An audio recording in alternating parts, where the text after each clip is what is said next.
তোদের মালের প্রাচুর্য কবর থেকে তোদেরকে গাফেল করে দিয়েছে রে। আর সাহাবীরা ভোগকে সামনে রেখে কবরের ভয়ে কেঁদেছে। সাহাবিয়া মেয়েরা ভোগকে সামনে রেখে কবরের ভয়ে কেঁদেছে।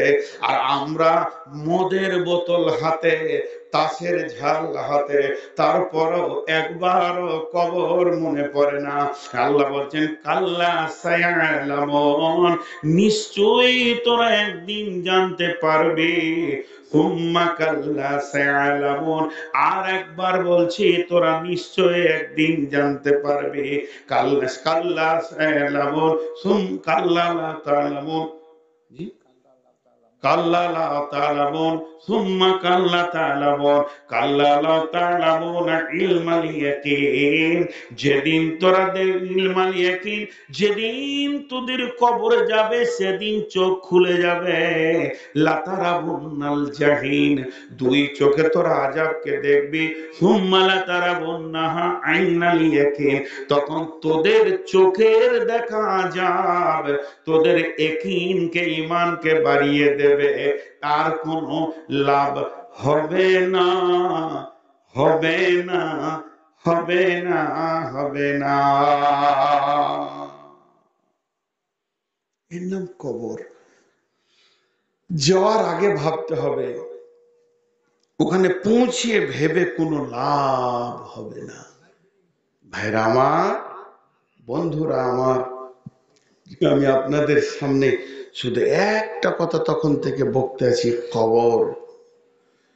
আজ আমরা শেষ হয়ে গেছি, পৃথিবীর প্রাচুর্য আমাদেরকে শেষ করে দিয়েছে। উঠাউঠি করিয়েন না, যে কটা লোক বসে আছেন আর একটু সবর করেন, দু চারটি কথা বলে শেষ করবো ইনশাআল্লাহ। জি, অত্যাধিক শীতে যে আপনারা বসে আছেন, ধন্যবাদ। আল্লাহ তাবারাক ওয়া তাআলা আমাদেরকে প্রত্যেককে কবরের সওয়াল জবাবকে আসান করে দেন, মাফ করে দেন। আমিন বলেন। আল্লাহ আমাদের মা বাপ ভাই বোন যত কালেমাওয়ালা কবরে চলে গেছেন, তোমার আদালতে যদি বাঁধা পড়ে থাকে আল্লাহ তুমি মাফ করে দাও। জি, এর নাম কবর। মা বোন যে কটাই আপনারা আছেন, একটু ধ্যান দিয়ে শুনেন, কবর কত কঠিন জায়গা। কেউ কারোর সঙ্গী হবে না, একা একা একা একা নীরব নগর। একটু আগিয়ে যাই, বিশ্ব নবী বলছেন যখন মাইয়াতকে কবরে রাখা হবে, আতাহু মালাকানে, তখন দুইজন ফেরেশতা এসে তাদেরকে প্রশ্ন করবে, মান রব্বুকা, মা দীনুকা, মান নবিয়ুকা, তোমার রবকে, তোমার দিন কি, তোমার নবী কি। যে লোকটা ঠিক ঠিক উত্তর দেবে, রব্বি আল্লাহ, দীনুল ইসলাম, নবী মুহাম্মাদুর রাসূলুল্লাহ সাল্লাল্লাহু আলাইহি ওয়াসাল্লাম, আল্লাহ বলবেন আমার বান্দা সত্য বলেছে, কাদ সাদ্দাক্তা, এই বান্দার জন্য সমস্ত জান্নাতের ফ্যাসিলিটি দিয়ে দাও। এরপরে এত উত্তর দেওয়ার পরেও জাহান্নামের দরজাটা খুলিয়ে দেওয়া হবে। আগুন একে অপরে ছিঁড়াছিঁড়ি করছে, লড়ালড়ি করছে, ওই জাহান্নামের দরজাটা খুলে দেওয়া হবে এবং কবরবাসীকে বলা হবে, ও কবরবাসী, এক নজর জাহান্নামটা তুমি দেখে নাও। জাহান্নামটা দেখানোর পর বলা হবে, কবরবাসী রে, তোমার রব তোমাকে দয়া করেছে, মাফ করেছে, এই রকম জাহান্নাম থেকে তোমাকে বাঁচিয়েছে, এখন তুমি চিরনিদ্রায় থাকবে জান্নাতি ঘুমে। এরপরে জাহান্নামী যে হবে একটাও উত্তর দিতে পারবে না, হা আলা আদরি, আমি তো কিছুই জানি না, যে বলবে ওই ব্যক্তির জন্য জান্নাতের দরজাটা খুলে দেওয়া হবে। আর ফেরেশতারা বলবে, হতভাগা বদনসিব রে, এই রকম জান্নাতে তোমার স্থান ছিল, শুধু তোমার বরবাদি আমলের কারণে তুমি কবরেতে জাহান্নামে চলে যাচ্ছ, হতভাগা, তোমাকে মাল কবর থেকে গাফেল করে দিয়েছিল। অতএব বন্ধু, ওইখানে খুলে দেওয়ার পর ওকে চির জাহান্নামের আযাবে দেওয়া হবে। জাহান্নামীদের জন্য জাহান্নামের বিছানা বিছানো হবে এবং জাহান্নামের চাদর পরানো হবে, লেপ তোশক হবে। জাহান্নামের হালাতে তারা কবরে কাটাবে। আর জান্নাতি যারা হবে, আল্লাহর নবী বলেছেন তাকে বলা হবে নম কানমে উরুসা, তুমি ঘুমাও যেমন নতুন দুলহা দুলহি বাসর ঘরে আনন্দ করে ওই রকম তুমি ঘুমাও। আজীব ব্যাপার। এখানে আবার প্রশ্ন চলে এলো, বেঈমানরা যে প্রশ্ন কত করে। জি, জাহান্নামীরা জাহান্নামে চলে গেল, তাদের আযাব শুরু হয়ে গেল। কিন্তু যারা জান্নাতি তাদেরকে বলা হবে তোমরা যেমন বাসর ঘরে নতুন দুলহা দুলহি সই ওই রকম শুয়ে যাও। আচ্ছা, দুলহা দুলহি বাসর ঘরে সই, ওদেরকে যে ঘরটা দেয়া হয়, বিয়ে ঘরে হাজার লোক থাকলো ওই ঘরে ডিস্টার্ব কেউ, জোরে বলেন, কেউ করে না। হে কবরবাসী, তোমাকে ডিস্টার্ব কেউ করবে না।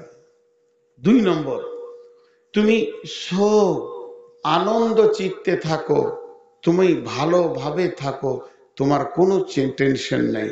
কিন্তু প্রশ্নটা কি জানেন, একটা ঘরকে ফুল দিয়ে সাজিয়ে দেয়া হলো, গোটা ঘরটা লাইটিং আর ফুলে সাজিয়ে শেষ করে দেয়া হলো, কিন্তু মেয়ে নাই, ওটা কি বাসর ঘর হবে? গোটা ঘরটা ফুল দিয়ে সাজিয়ে দেয়া হলো, মেয়ে আছে ছেলে নাই, ওটা কি বাসর ঘর হবে? এই দুটো থাকতেই হবে, জোড়া ঢুকবে তবেই তার নাম বাসর ঘর। তাহলে আমি যদি কবরে ঢুকি, ওখানে একটা মেয়ে ঢুকতে হবে, এটা একটা প্রশ্ন। নাহলে বাসর ঘর আল্লাহ রসুল বললেন কেন? বাসর ঘরের প্রথম শর্ত আছে ফুল নাই, লাইট নাই, লেপ নাই, তোষক নাই। যদি একটা সঁপ আর বালিশ হয়, কিন্তু নতুন বউ যদি হয়, স্বামী হয়, তো ওটা বাসর ঘর হলো। কথা বুঝতে পেরেছেন কিনা? তাহলে কবরটা বাসর ঘর বললে কেন? তাহলে ওখানে মেয়ে দিতে হবে আর মেয়েদেরকে স্বামী দিতে হবে। কিন্তু একটা জিনিস বলি, মতো কা কা মানে মতো, কা উরুসা, বাসর ঘরের মতো, বাসর ঘর তো বলা হয়নি, মতোটা কি সঠিক হয়?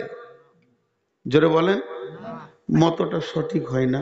কিন্তু আবার প্রশ্ন করছে, মতোটা যদি সঠিক না হয় তো সঠিকের মতো তো হতে হবে। কিরকম বলেন তো? এইটা কোরআন, আর একটা কিতাব এরকমই আছে এই সাইজেরই, তো আপনি বলছেন কোরআনের মতো এই বইটা, কিন্তু কোরআন নয়। তো মতো মানে তাহলে সাইজটা তো মিলছে রে বাবা, বুঝতে পেরেছেন? মানে আবার কত ভেজাল টানছে। তাহলে মতো যদি হয় তো ওই দুটো জিনিস ওখানে দেখতে হবে। নিয়ে 2 জনার ভেজালকে মধ্যখানে আর একজনা মারছে। আমরা যখন মাদ্রাসায় পড়ি তো প্রশ্ন দিয়েছে আমাদেরকে শিক্ষকেরা পরীক্ষায়, যে রাসূলুল্লাহ সাল্লাল্লাহু আলাইহি ওয়াসাল্লাম, আম্মাজান আয়েশা একজন দামি মহিলা, তিনি বলছেন যে আমি বলছি কেউ যদি বলে রসুল দাঁড়িয়ে পেচ্ছাপ করেছে তো সে ভুল বলছে, আমার হাবিব জীবনে দাঁড়িয়ে পেচ্ছাপ করেনি। বোঝাতে পারলাম? আবার আবু হুরায়রা বলছে রাসূলুল্লাহ সাল্লাল্লাহু আলাইহি ওয়াসাল্লাম দাঁড়িয়ে পেচ্ছাপ করেছেন। তাহলে ভেজাল লেগে গেল কি লাগলো না? তাহলে আসলে রাসূলুল্লাহ সাল্লাম যতদিন বাড়িতে পেচ্ছাপ করেছেন কোনোদিন দাঁড়িয়ে নয়। আর উনি করেছিলেন সেটা সফরে। কেন করেছিলেন? এই হাঁটুটা এত ব্যথা হয়ে গিয়েছিল, ওনার বসার ক্ষমতা ছিল না। ইচ্ছা করে করেনি, ওনার বসার ক্ষমতা ছিল না। মিলে গেল, ঝামেলা মিটে গেল।